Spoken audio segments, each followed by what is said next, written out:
تو میں اسپیش میڈیا سے آپ کا میزبان ساجد خان آپ کی خدمت میں حاضر ہے۔ عمران خان صاحب کو جی پوری دنیا میں کامیابی ملی ہے، اس حوالے سے ہم آج بات کریں گے۔ اور دوسرا جو بجٹ پیش ہوا ہے جی 23-24 کا جو بجٹ کال پیش ہوا ہے تو اس حوالے سے ہم بات کریں گے۔ سب سے پہلے بجٹ کے حوالے سے بات کر لیتے ہیں کہ بجٹ کیا پیش ہوا ہے اور اس میں عوام کو کتنا فائدہ ہوگا اور پاکستان کو کتنا فائدہ ہوگا۔ سب سے پہلی بات تو یہ ہے کہ بجٹ جو پیش ہوا ہے تو یہ صرف عوام کو دھوکہ دینے کے لیے پیش ہوا ہے۔ جو پیسے اربوں روپے اربوں ڈالر جو اربوں روپے کا بجٹ پیش ہوا ہے تو اصل میں اربوں روپے ہی نہیں ہے ہمارے پاس۔ بجٹ تو بن گیا ہے، سرکاری لوگوں کی تنخواہیں میں اضافہ ہو گیا ہے، ہر جو شعبہ زندگی ہے پاکستان میں تو اس کے لیے بجٹ مختص کر دیا گیا ہے، لیکن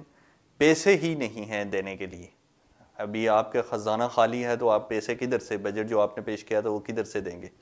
اس کے لیے بھی ایک اسٹریٹجی تیار کی ہے جو ہماری گورنمنٹ ہے اس نے تیار کی ہے، اس کے حوالے سے بھی بات کرتا ہوں۔ سب سے جو وفاقی بجٹ پیش ہوا ہے تو وہ سرکاری افسروں کے لیے، سرکاری افسروں A گریڈ سے 16 گریڈ تک جو لوگ ہیں تو ان کی 35% تنخواہ میں اضافہ ہوا ہے، اور 17 گریڈ سے جو 22 گریڈ کے افراد ہیں تو ان کی تنخواہوں میں 30% اضافہ ہوا ہے۔ اس کے علاوہ پنشنر جو ہیں تو ان کی جو پنشن ہے تو اس میں 17% اضافہ ہوا ہے، اور جی مزدور کی تنخواہ جو ہے تو وہ 30,000 مقرر کی گئی ہے۔ اس کے علاوہ عوام کے لیے جو ہے، عام عوام کے لیے ان میں ٹیکسز کا اضافہ کر دیا گیا ہے، اور یہ ساری چیزیں جو جتنی بھی آپ نے بجٹ میں دیکھی ہیں، مختصر یہ کہوں گا کہ اصل میں جو یہ بجٹ پیش ہوا ہے تو یہ سرکاری لوگوں کے لیے بہتر ہے، اور عام جو پاکستانی کیا ہے، عام جو لوگ ہیں جن کا کوئی سرکاری جاب نہیں ہے تو ان کے لیے یہ انتہائی خطرناک بجٹ ہے، کیونکہ آپ کو پیٹرول، ڈیزل اور کھانے پینے کی جتنی اشیاء ہیں تو وہ سب آپ کو مہنگی ملے گی۔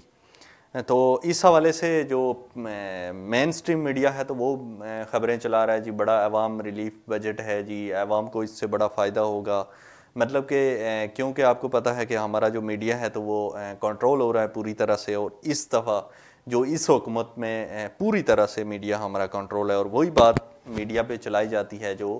ان کو بتایا جاتا ہے۔ اور اس دفعہ پہلی دفعہ ہم نے دیکھا ہے کہ جو پی ٹی وی چلا رہا ہے تو وہی پورا جو پرائیویٹ میڈیا ہے تو وہ بھی چلا رہا ہے۔ اس کے علاوہ دوسری بڑی خبر یہ ہے کہ عمران خان صاحب کو پوری دنیا میں ایک بڑی کامیابی ملی ہے۔ آپ کو پتہ ہے کہ پاکستانی میڈیا جو ہے تو وہ عمران خان کو نہیں دکھا رہا ہے، عمران خان کے نام پر بھی پابندی ہے، تصویر پر بھی پابندی ہے۔ تو اس حوالے سے عمران خان صاحب نے جب جیل سے واپس رہا ہوئے تو اس کے بعد سے آپ نے دیکھا ہوگا کہ ہر روز وہ میڈیا پہ آتے ہیں، اور انٹرنیشنل میڈیا بہت زیادہ تعداد میں زمان پارک پہنچا، اور عمران خان صاحب سے ایک دن میں 3 4 انٹرویو لیے گئے، اور عمران خان صاحب نے پوری دنیا کے میڈیا کو انٹرویو دیے۔ جب وہ انٹرویو پوری دنیا میں چلے، کیونکہ آپ کو پتہ ہے کہ عمران خان صاحب انگلش بھی اچھی بول لیتے ہیں اور وہ سمجھاتے بھی اچھی طرح سے ہیں، بولنے کا طریقہ اللہ تعالیٰ نے ان کو اچھا دیا ہے، آواز بھی ماشاءاللہ سے دی ہے۔ تو اس حوالے سے جب پوری دنیا میں وہ انٹرویوز چلے ہیں تو دنیا میں پتہ چلا ہے کہ پاکستان میں انسانی حقوق کے ساتھ کتنا ظلم ہو رہا ہے اور کتنی جو وائلیشن کی جا رہی ہے ایک انسانی حقوق کی۔ تو اس حوالے سے بین الاقوامی جو ادارے ہیں اور جو امریکہ ہے تو اس نے دیکھا ہے اور اس کو پتہ چلا ہے، اور اس کے بعد سے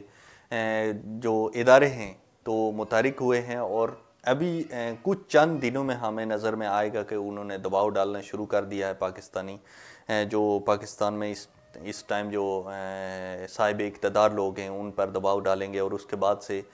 حالات کنٹرول ہوتے ہوئے ہمیں نظر آئیں گے۔ یہ جو بجٹ پیش ہوا ہے تو اس کے بعد یہ اندازہ لگایا جا رہا ہے کہ وہ ممکن ہے کہ اگلے مہینے یا 1-2 ماہ میں الیکشن کی طرف چلے جائیں، ہماری جو پی ڈی ایم کی حکومت ہے وہ الیکشن کی طرف چلے جائیں، کیونکہ جو بجٹ انہوں نے پیش کیا ہے تو اس سے کچھ نہ کچھ انہوں نے ریلیف دینے کی کوشش کی ہے، حالانکہ ان کے پاس پیسے نہیں ہیں لیکن پھر بھی انہوں نے کوشش کی ہے کہ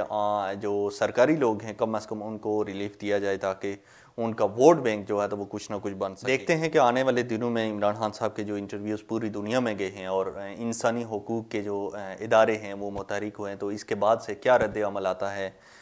پاکستانی جو اقتدار میں لوگ ہیں ان کے اوپر کیا رد عمل آتا ہے اور وہ کیا کرتے ہیں۔ اسی کے ساتھ اپنے میزبان ساجد خان کو اجازت